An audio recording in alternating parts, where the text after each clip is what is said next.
हमारा जमींदार भाई और उसकी अभी कोई खरीद नहीं हो रही सरकारी, और वो मजबूर किया जा रहा है कि वो प्राइवेट में 1000 रुपये कम भाव प्राइवेट के अंदर मिल रहा है एमएसपी से।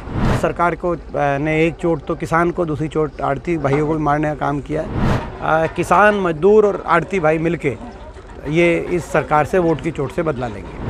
आप देख सकते हैं कि किस तरीके से सरकारी एजेंसियों का दुरुपयोग करके देश में विपक्ष की आवाज़ को दबाने का कुप्रयास ये सरकार कर रही है। क्या कारण है कि जो बीजेपी में ज्वाइन हो जाता है उसी दिन उसके ईडी और सीबीआई के मुकदमे माफ़ किए जाते हैं या ठंडे बस्ते में पहुंचा दिए जाते हैं। आड़तियों से मिले, किसानों से मिले, क्या कुछ देखिए, अभी तो जो है आज हमारा मंडी का मेन बाज़ार का डोर टू डोर का कार्यक्रम है सांपला का, तो आज तो उस कार्यक्रम में हम जाएंगे।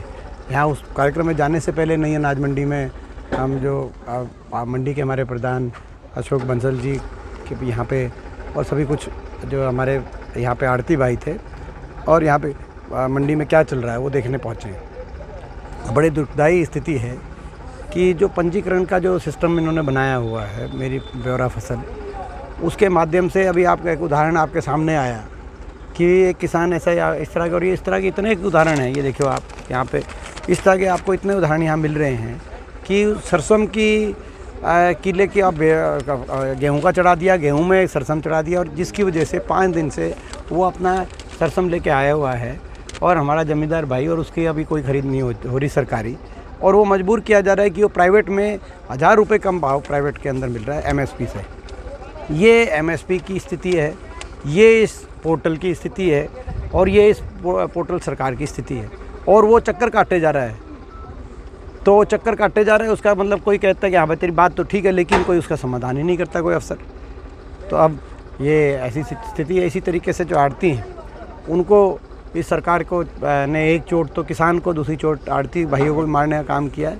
आज जो पूरा सिस्टम था खरीद का, उसको इस सरकार ने कहीं ना कहीं, ये सरकार ऐसा दिखाई देता है इस बात से दुखी है कि जो प्राइवेट मंडी बनवाना चाहती थी अदानी की, वो प्राइवेट मंडी बनने नहीं दी। उसमें जो है सारा जो है अपना, चाहे वो आड़ती थे, किसान थे, मजदूर थे, उन्होंने एकजुटता से उस चीज़ का उसका विरोध किया। तो आज उसका कहीं ना कहीं सरकार जो है उसकी कहीं अपना गुस्सा आज खरीद प्रणाली पे निकालने का काम कर रही है। ऐसा प्रतीत होता है। किसान विरोधी सरकार है और किसान, मजदूर और आड़ती भाई मिलके ये इस सरकार से वोट की चोट से बदला लेंगे। इंडिया गठबंधन की दिल्ली में और ये आपने रैली हुई थी जो है, इंडिया गठबंधन की कुछ दिन पहले रैली हुई थी। आज आम आदमी पार्टी के जो सांसद संजय सिंह, उनको जमानत दे दी गई है सुप्रीम कोर्ट द्वारा, तो उस पर क्या कहेंगे? देखिए, ये एक जो भाजपा की जो सरकार, जो दिल्ली की सरकार है, वो जो जिस कार्यप्रणाली से चल रही है वो कार्यप्रणाली अच्छी नहीं है। आप देख सकते हैं कि किस तरीके से सरकारी एजेंसियों का दुरुपयोग करके देश में विपक्ष की आवाज़ को दबाने का कुप्रयास ये सरकार कर रही है। और ये जो सरकार कर रही है, कहीं भी कोई विपक्ष की आवाज़ दिखाई देती है तो उसको निशाने पे लिया जाता है। दुर्भाग्य की बात, 1 महीने के अल्प समय में 2 मुख्यमंत्रियों को निशाने पे लेकर झारखंड के मुख्यमंत्री के दफ्तर में ईडी घुस गई, तो दिल्ली के मुख्यमंत्री के घर में से जाके ईडी ने उठाने का काम किया। 2 मुख्यमंत्री जेल के अंदर पहुंचा दिए।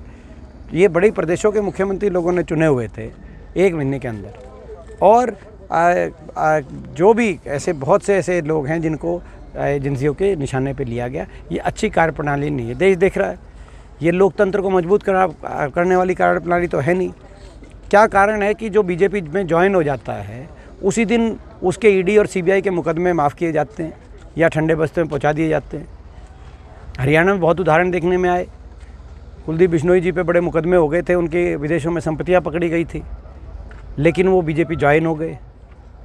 वो उसके बाद उनका तो कोई मुकदमा का कोई जिक्र ही नहीं आया।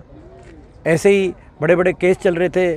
जो उप मुख्यमंत्री बने दुष्यंत चौटाला, उनके परिवार पे बहुत से केस चल रहे थे, संपत्ति से जुड़े हुए केसेस चल रहे थे, लेकिन वो भाजपा में समर्थन दे गए।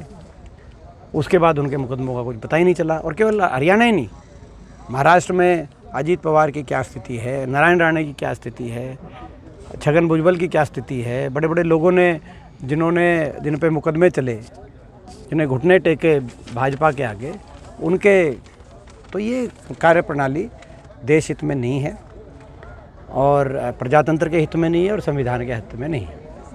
एक सोशल मीडिया पे और वैसे भी बीजेपी के नेता कह रहे हैं कि रोहतक से आखिरकार कौन चुनाव लड़ेगा।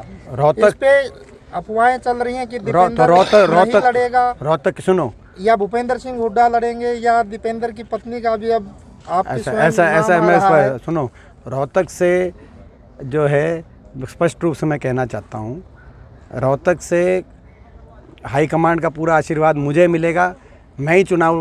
मैं विश्वास रखता हूँ कि मैं ही चुनाव लड़ूंगा और मैं विश्वास रखता हूँ कि चुनाव नहीं लड़ेंगे, रोहतक के लोग चुनाव लड़ेंगे और रोहतक के लोग और रोहतक के और सुनो एक मैं बात कह रहा हूँ आपको, और सुनो, पिछले 5 साल से मैं लगातार कह रहा हूँ मैं चुनाव लड़ूंगा, आप मेरी नहीं छापते। 5 साल से कह रहा हूँ मैं, जितनी बार भी 5 साल में सवाल पूछा मैंने कहा मैं रोहतक से लड़ूंगा, और कितने दिनों से तो मैं 1 साल से तो डोर टू डोर कर रहा हूँ मैं आपके सामने, मेरी नहीं छपती। लेकिन बीजेपी वाले कहते हैं कि भाई देखो भाई लोग चुनाव लड़ेंगे, लोग मुझे पूरा विश्वास है, लोगों का आशीर्वाद मुझे प्राप्त होगा, कांग्रेस के हाईकमान का आशीर्वाद मुझे प्राप्त होगा टिकट के माध्यम से जब टिकटों की लिस्ट आएगी, और निश्चित तौर से यहाँ से रोहतक से हम जीतेंगे। और वो रोहतक की जीत बीजेपी क्यों कहती है ये बार बार, उनको मेरे जो है बीजेपी के एक पूर्व मंत्री रोहतक के हैं, उन्होंने ये भी कहा कि भाई ये दीपेंद्र बनाम चुनाव मत बनाओ। उन्होंने ऐसा क्यों कहा? क्योंकि जो है उनको पता है, वो अपने निश्चित हार की डर से वो ये सोचते हैं कि भाई किसी तरीके से ये जो है अपना, तो ऐसा नहीं है, मैं ही लड़ूंगा। और रोहतक की जो जीत होगी वो केवल रोहतक के लोकसभा सांसद बनाने की साबित नहीं होगी, वो हरियाणा की अगली सरकार की नींव टेकने की वो जीत साबित होगी। चंडीगढ़ के अंदर वाया दिल्ली चंडीगढ़ जाने की वो जीत साबित होगी, ये मैं कह सकता हूँ। दीपेंद्र जी आज प्रेसिंग चौटाला आए थे, वो कह रहे थे कि सलजा और भूपेंद्र सिंह हुड्डा, दीपेंद्र हुड्डा डरे हुए चुनाव नहीं लड़ना चाहते बड़े। भाई एक बात बताओ, मैं मानता हूँ कि मेरे को तो कोई क्या जो है भाई ऐसा है, मेरे को तो कोई मान ही नहीं रहा। जब मैं कह रहा हूँ 5 साल से, जब मैं कह रहा हूँ मैं ताल ठोके कि मैं लड़ूंगा चुनाव,